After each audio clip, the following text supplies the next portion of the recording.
day mga kalapatids, no? And today nga yung ating third toss, 110 kilometer mga kalapatid. Sana makauwi na maayos yung mga ibon natin katulad nung nakaraan at maaga sila na kumpleto.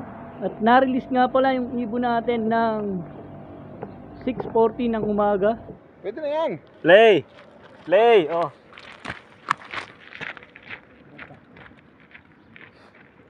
Ito na? Sige, labas na.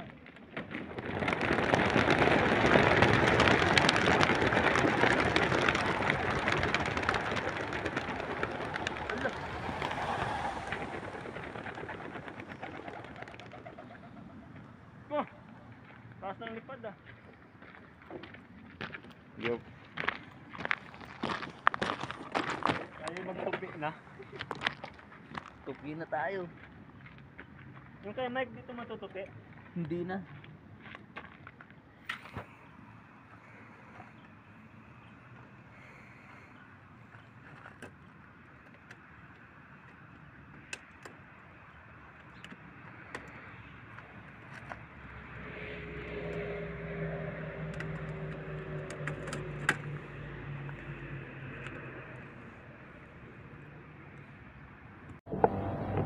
So oras natin 7:20 na. So meron na silang 40 minutes na nalipad.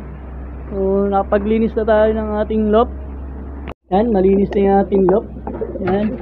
So binago ko nga pala yung pwesto. Dati yung mga box perch na yun nandito sa gilid. Nilagay ko ron para pag papasok sila makikita kagad nila yung baluarte nila ron. Then ito na yung natitira sa atin. Mga young bird na pahabol to nung nakaraan. Pero i-out na natin yan mga kalapatids. Meron ng kumusunada. I-out na natin sila. Bali ilan na lang yan. 4 na young bird yung natitira sa atin. Bali 5 young bird. I-out na natin yan. At may isang kalapatid tayo na kumusunada. So bibigyan natin. Budget meal lang. So maaga pa naman. Kaya hanggang napaglinis na tayo ng loob. Siguro mga 7:30, mga 7:40 or 8. Nandiyan na yung mga ibon yan mga kalapatid. So napagtimpla na tayo ng electrolyte mga kalapatid. Napagtimpla na tayo ng electrolyte. Ang problema lang, baka tayo umunom nito pag wala yung ibon sa atin mga kalapatid. So update ko na lang kayo mamaya pag oras na ng abangan natin mga kalapatid. Bye! Ang update natin mga kalapatid, oras natin yan 7:45. So ang bad news, mukhang smash na naman yung training natin. Mapag mga kalapatid. Mangyayari nito, ako iinom ng electrolyte natin dahil mapapanis yan pagdating ng mga alas 10. Grabe mga kalapatid, smash. Pero sana lumusot yung mga ibon natin mga kalapatid. Mamayang konti, siguro mag-aabang na tayo.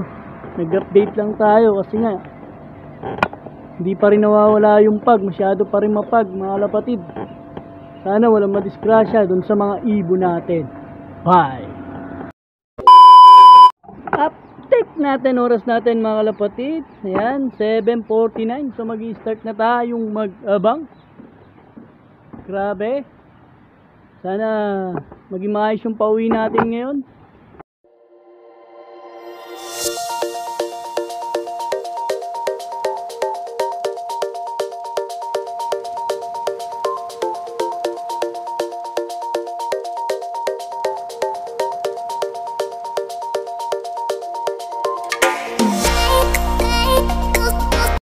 A few moments later.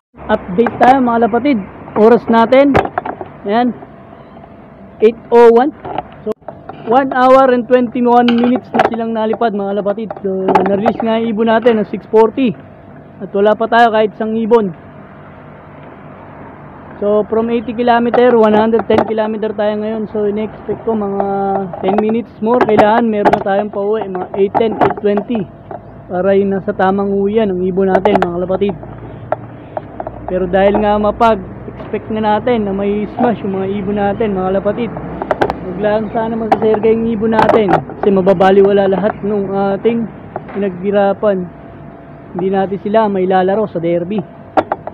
So, abang-abang lang tayo mga kapatid. Bye! 1 hour later. Oras natin, ayan, 8:10. Wala pa tayong pauwi. So, sana magdatingan ng ibon natin. Malapit na sila. So, ang mangyayari nito, mga kapatid, may expire yung ating electrolyte. Tayo, iinom nito. Grabe, mga kapatid. Wala pa tayo ibon.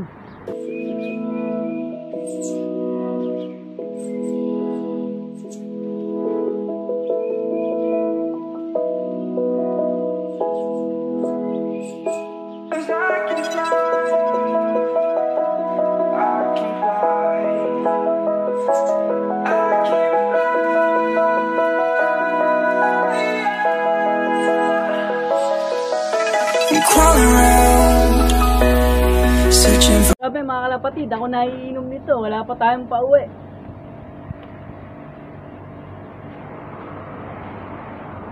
Sabi, na-smash yung mga ibon natin mga kalapatid. At ang oras natin nga ngayon is 8:22 na mga kalapatid. So almost magdadalawang oras na silang nalipad. At hindi maganda yung pauwi natin ngayon mga kalapatid. At napakalabo nga nung daan nila mga kalapatid, no? Napakapag mga kalapatid hanggang ngayon. So, smash yung ibon natin. Pero kahit sana late, tumuwi sila ng ligtas at walang serga. Okay na sa atin yun mga kalapatid. Bawi na lang sila next training. So, mga kalapatid, magdadalawang oras na silang nalipad. Wala pa tayong pauwi. Nag-etlog yata tayo ngayon. So, 24 birds natin. Wala pang dumarating. Grabe mga kalapatid, nahirapan yung mga ibon natin. Sana makauwi sila ng ayos. Update ko na lang kayo mamaya mga kalapatid. Pag may pauwi na tayo. Mainit na rito sa taas. Bye! 2,000 years later. Finally, nagkaroon tayo isang ibon mga kalapatid. Ayan, sa checkered. 8:35 yung oras natin. Tagal nang nilapad. Halos sa 1 hour and 55 minutes. Grabe, ayaw pa bumaba. Bara!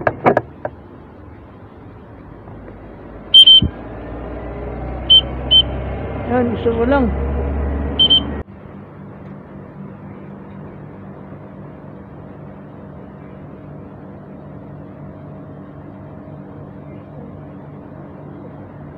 Yan, baba na siya. Checkered natin. Palang ibon natin, mga lapatid.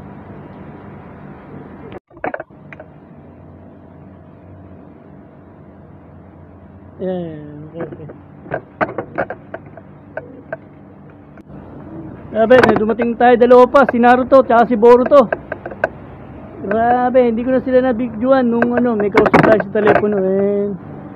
Sana magtuloy-tuloy na yung parating natin. Oras natin ngayon, 8:40, saktong 2 oras dumating. At yun na nga mga kalapatid, oras natin 8:42.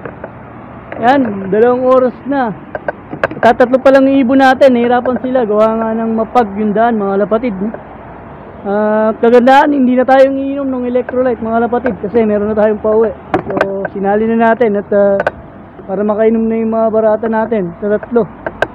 Ito, sana magtuloy-tuloy na yung uwi nila kahit medyo late na mga kapatid. Hindi na siya napansin. Pagod na pagod, checkered ulit. Ayan, ayos, may 4 na ibon na tayo mga kapatid.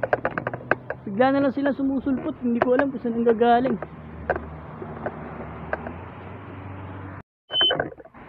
So, panlima nating ibon mga lapatid, blue bar. Kaya to, dire-diretso na sa landing board. Ayos.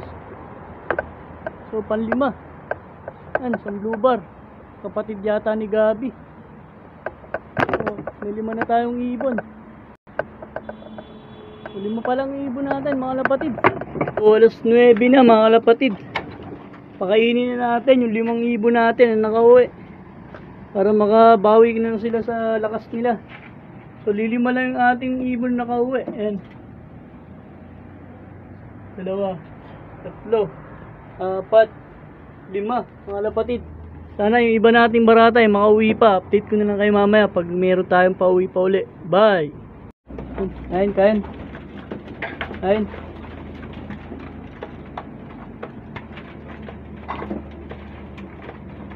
Stress yung ibon natin, ayaw kumain ng iba. Mga lapatid, sakto, ayan, no? May 2 tayo. Diretso na sa landing board si Dungis. Tapos meron pa tayo isang bluebird doon sa taas mga lapatid. So 7 na yung ibon natin mga lapatid. Meron na tayong 7. Sana magtuloy-tuloy pa. Makauwi na sila. Ito yung isang checker, si black check.